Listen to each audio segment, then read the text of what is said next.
सिंधु घाटी सभ्यता मानव प्रतिभा का एक अद्भुत नमूना 5000 साल पहले भारतीय उपमहाद्वीप के उत्तर पश्चिमी क्षेत्र में फली फूली। यह असाधारण सभ्यता प्राचीन मेसोपोटामिया और मिस्र के समकालीन मानव इतिहास के ताने बाने पर एक अमिट छाप छोड़ गई। मोहनजोदारो की विशाल संरचनाओं से लेकर हड़प्पा के जटिल मोहरों तक इस प्राचीन सभ्यता के अवशेष एक परिष्कृत और समृद्ध समाज की कहानियां बयां करते हैं।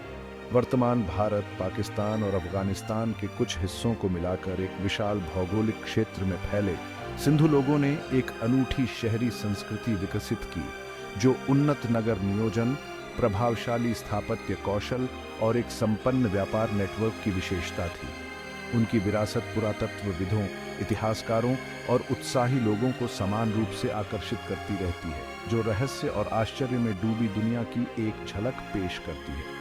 यह वीडियो सिंधु घाटी सभ्यता की मनोरम कहानी में उतरता है, इसकी खोज, इसकी उल्लेखनीय उपलब्धियों और इसके पतन के चारों ओर स्थायी रहस्य की खोज करता है।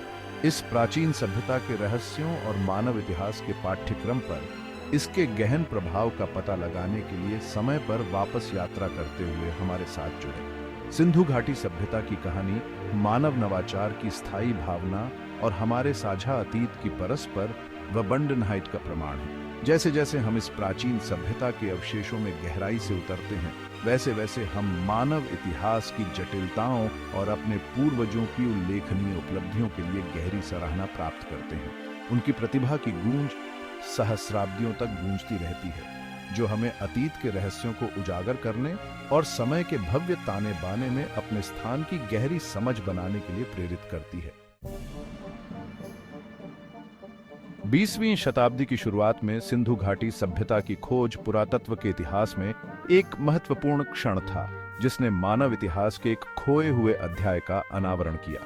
इस महत्वपूर्ण खोज का श्रेय भारतीय पुरातत्व सर्वेक्षण के तत्कालीन महानिदेशक सर जॉन मार्शल को जाता है। 1921 में वर्तमान पाकिस्तान में एक स्थल हड़प्पा में खुदाई की देखरेख करते हुए मार्शल को कलाकृतियों के एक संग्रह का पता चला, जो एक प्राचीन सभ्यता के अस्तित्व का संकेत देते थे। जटिल नक्काशीदार मोहरों, टेराकोटा मूर्तियों और शैली और शिल्प कौशल में विशिष्ट अन्य कलाकृतियों की खोज ने पुरातत्वविदों के बीच उत्साह की लहर दौड़ा दी।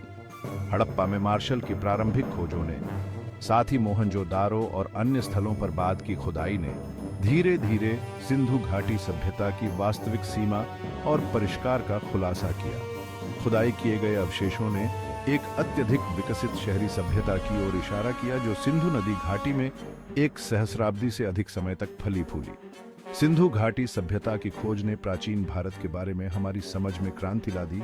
उपमहाद्वीप में सभ्यता की समय रेखा को सदियों पीछे धकेल दिया। इसने तीसरी सहस्राब्दी ईसा पूर्व में एक जटिल और परस्पर जुड़ी दुनिया के अस्तित्व पर भी प्रकाश डाला, जहां विचारों, वस्तुओं और लोगों का विशाल दूरी तक प्रवाह होता था, जो मानव इतिहास के पाठ्यक्रम को आकार देता था।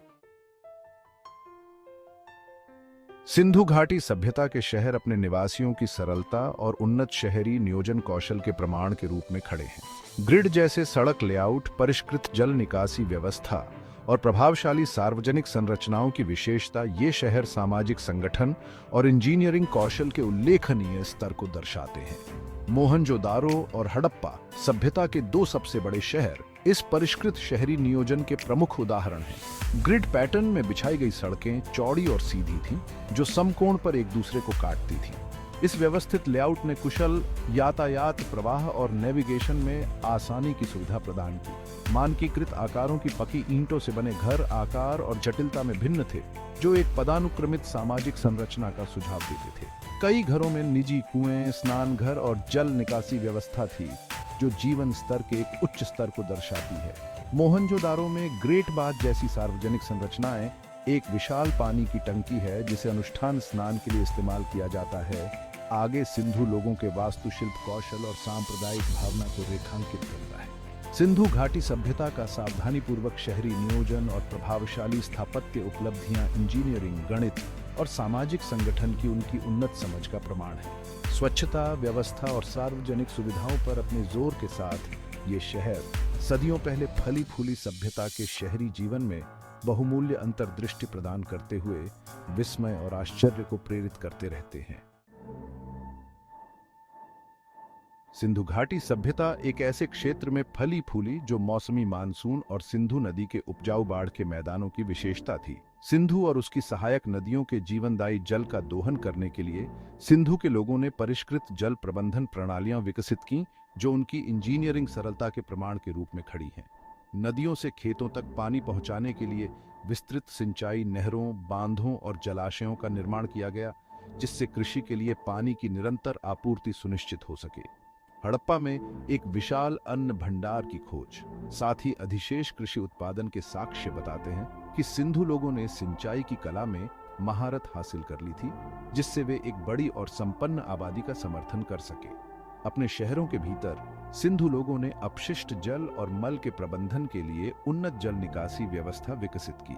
अधिकांश घरों में निजी शौचालय और नालियां थीं, जो ढके हुए सीवरों के नेटवर्क से जुड़ी थीं, जो सड़कों के नीचे चलती थी। यह परिष्कृत सीवेज प्रणाली अपने समय के लिए इंजीनियरिंग का एक उल्लेखनीय कारनामा सिंधु शहरों में स्वच्छता और स्वच्छता को दिए गए महत्व पर प्रकाश डालता है। सिंधु घाटी सभ्यता की जल प्रबंधन प्रणालियां न केवल उनके अस्तित्व और समृद्धि के लिए आवश्यक थीं, बल्कि उनके पर्यावरण की उनकी गहरी समझ को भी दर्शाती है। कृषि, स्वच्छता और शहरी नियोजन के लिए पानी की शक्ति का दोहन करने की उनकी क्षमता, उनकी सरलता और अनुकूलन क्षमता का प्रमाण है, जो एक चुनौतीपूर्ण लेकिन उदार वातावरण में पनपने की उनकी क्षमता को दर्शाती है।